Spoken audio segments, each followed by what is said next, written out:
tell me that I'm never. Halo semua, salam sejahtera Malaysia. Selamat datang ke channel Phelps Lifestyle. Tuan-tuan dan puan-puan yang amat dihormati. Baru-baru ini kita dikejutkan di mana salah satu aktivis bersatu ataupun pemimpin bersatu, saya boleh katakan sebagai bos bersatu, kerana pengaruh Che Gubat sangat kuat di bersatu, di parti bersatu. Akhirnya beliau direman kerana mendakwa rasuah yang melibatkan pegawai TLDM. Namun persoalan yang timbul selepas beliau direman, adakah beliau akan terus ditangkap masuk penjara kalau benar kesalahan yang dilakukan Che Gubat itu adalah sangat serius? Ini satu kenyataan terkini daripada Ketua Polis Kuala Lumpur. Melalui perkongsian daripada My Metro, dedah dokumen sulit kerajaan, kesalahan serius. Penahanan reman ahli jawatan kuasa penerangan bersatu Badrul Hisham Shaharin adalah proses biasa dilakukan berdasarkan keperluan siasatan. Ketua Polis KL Datuk Rusdi Muhammad Isah berkata, kesalahan disyaki dilakukan Badrul Hisham atau lebih dikenali sebagai Che Gubat adalah perkara serius di bawah Seksyen 8 Akta Rahsia Rasmi 1972. Ini proses biasa, tahan reman. Ada laporan, jadi kesalahan itu kita akan siasat.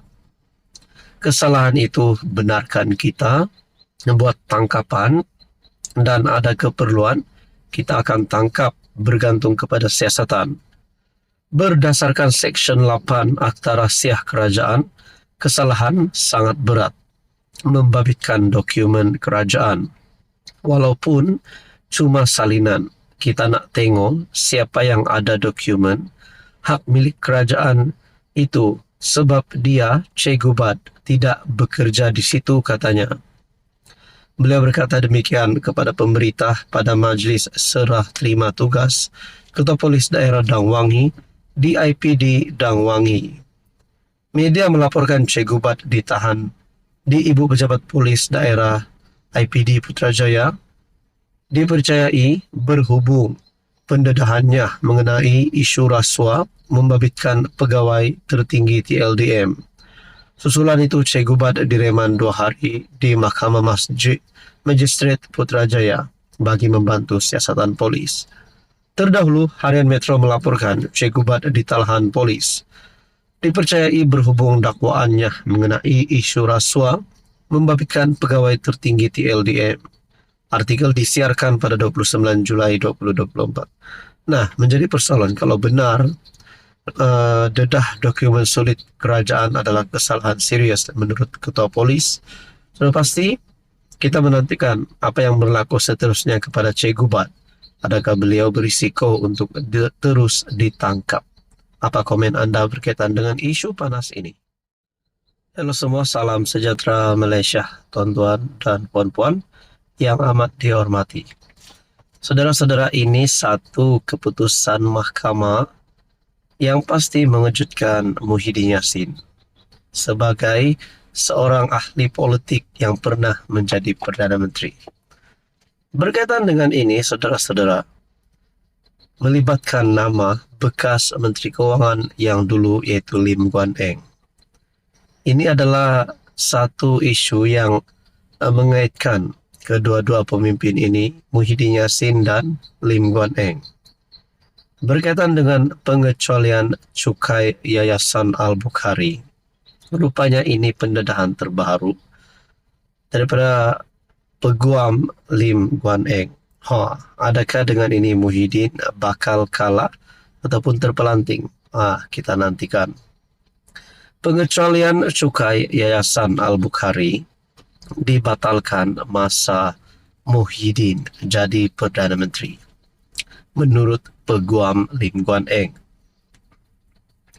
Mahkamah Tinggi di sini hari ini bertarik 15 Julai diberitahu bahawa isu pembatalan pengecualian cukai kepada Yayasan Al-Bukhari berlaku ketika Tan Sri Muhyiddin Yassin menjadi Perdana Menteri. Peguam Guok Ngek Siong yang mewakili bekas Menteri Keuangan Lim Guan Eng berkata surat yang dikeluarkan dan ditandatangani pengerusi yayasan itu, Tan Sri Syed Mokhtar Al-Bukhari, pada 5 Februari 2021 menunjukkan gambaran yang jelas.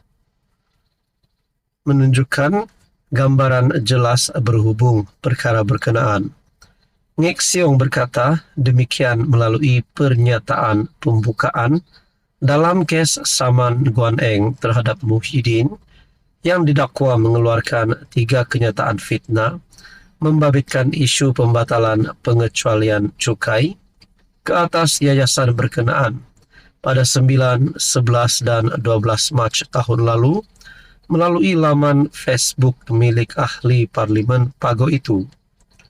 Menurut peguam itu, perkataan yang digunakan Syed Mokhtar dalam surat berkenaan adalah sangat jelas, yaitu baru-baru ini yang hanya boleh bermaksud ia berdasarkan pada tarikh 5 Februari 2021.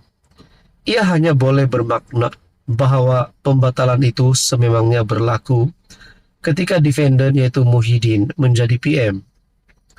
Surat daripada Tan Sri Syed Mokhtar itu tidak menyatakan plaintiff Guan Eng atau kerajaan PH yang jatuh pada akhir Februari 2020 disebabkan langkah Sheraton yang mana defendant memainkan peranan penting bersama beberapa MP lain meliputi Datuk Seri Muhammad Azmin dan Datuk Zuraida Kamarudin sebagai orang yang bertanggungjawab dengan pembatalan terbabit. Walau apapun dokumen akan dikemukakan di mahkamah, juga akan menunjukkan tidak ada satu pun bukti atau dokumen boleh membuktikan bahawa plaintiff yang menyebabkan pengecualian cukai yang diberikan kepada Yayasan Al-Bukhari dibatalkan, katanya. Malah Ngek Siong berkata PM Datuk Seri Anwar Ibrahim telah membuat kenyataan pada sidang parlimen 21 Mac 2023 yang didakwa membongkar dan mendedahkan kenyataan fitnah defendant. Beliau berkata Anwar memaklumkan bahawa anak guamnya tidak pernah membatalkan status pengecualian cukai yang diberikan Yayasan Al-Bukhari. Saudara-saudara, Guan Eng mendakwa kenyataan fitnah itu juga bermaksud beliau menyalahgunakan kedudukan dan kuasanya dengan memberi kuasa atau mengarahkan LHDN untuk mengenakan cukai dan penalti ke atas yayasan kebajikan berkenaan apabila ia tidak patut dikenakan cukai. Tuan-tuan dan puan, ini persoalannya adalah adakah ini satu kekalahan kepada Muhyiddin Yassin di mahkamah ataupun mungkin ini akan menyebabkan Muhyiddin Yassin berisiko untuk dikenakan tindakan undang-undang. Jadi saudara-saudara, apa komen Anda berkaitan dengan ini? Sekian saja. Sudah pasti banyak persoalan yang boleh dilakukan di sini.